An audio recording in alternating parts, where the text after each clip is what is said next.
कितने लोगों ने सुना है गाना? हाथ उठा के बताइए, थोड़ा दोनों हाथ उठा के ताली बजा के सब लोग कि कवन कदा के राजा चली गई लावा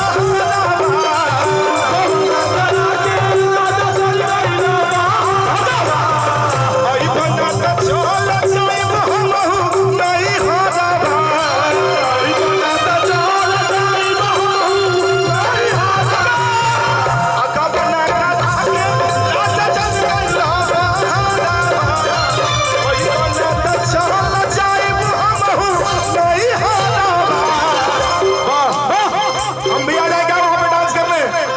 आ जाए पक्का कि तोहार आइलू में सिखाए रोटी भात के तोहार आइलू में सिखाए रोटी भात के पूछा कोई तो हमारा बाबा तोहार आइलू में सिखाए रोटी भात। हाय देखो कहीं तो हमारा बात तोहार आइलू में सिखाए रोटी भात के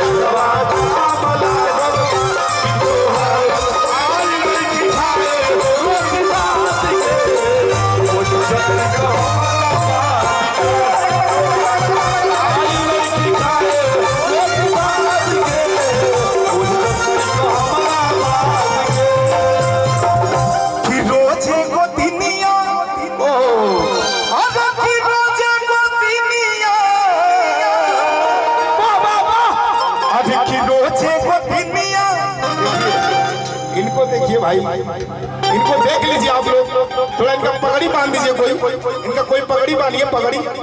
क्या बात है, तब लगेंगे परसा गांव के हैं। अरे एक बार के लिए ताली बजा दीजिए, शोर मचा दीजिए सब लोग। क्या बात है? अरे की रोजे को दुनिया घर में मौत साथे सूते, रोजे को दुनिया घर में मौत साथे सूते, चढ़ेला जवानी असले में दिया मुझे, असले में दिया मुझे। रोजे को दुनिया घर में मौत साथे सूते, चढ़ेला जवानी असले में दिया मुझे।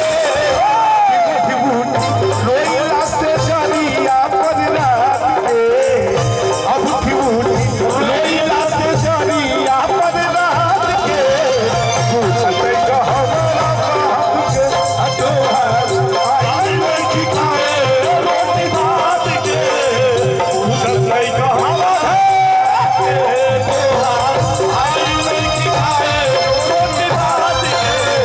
जियो प्यासियो भात के।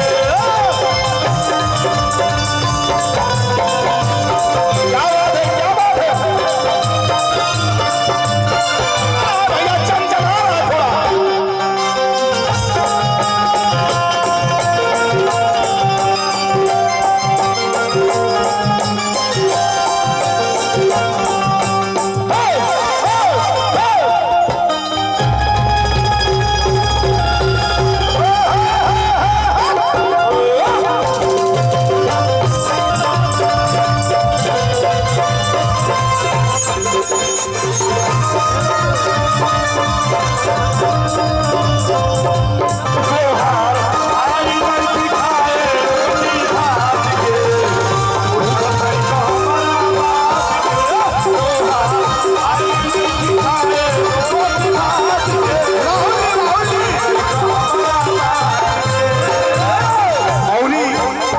हम लोग के बीच में हमारे परम मित्र अनिल जायसवाल जी, इनका बहुत बड़ा बैनर है और बहुत अच्छे सिंगर है, आए हैं मुंबई से। मैं चाहूंगा एक बार आगे आ जाइए आप, क्योंकि आज आप भी निमंत्रित हैं, आमंत्रित हैं और सब तमाम कलाकार हैं।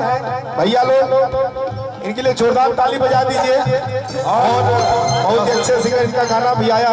अभी हमारे होली में आवा था एगो गाना 2 दिन बाद रिलीज हुई, बहुत बढ़िया गाना है। ठीक है, चलिए बहुत बहुत धन्यवाद। और एक गाना रहुआ सब सुननी जा हमार आउटफुटिंग भैया, आउटफुटिंग थोड़ा देख लीजिए, आउटफुटिंग क्या बात है।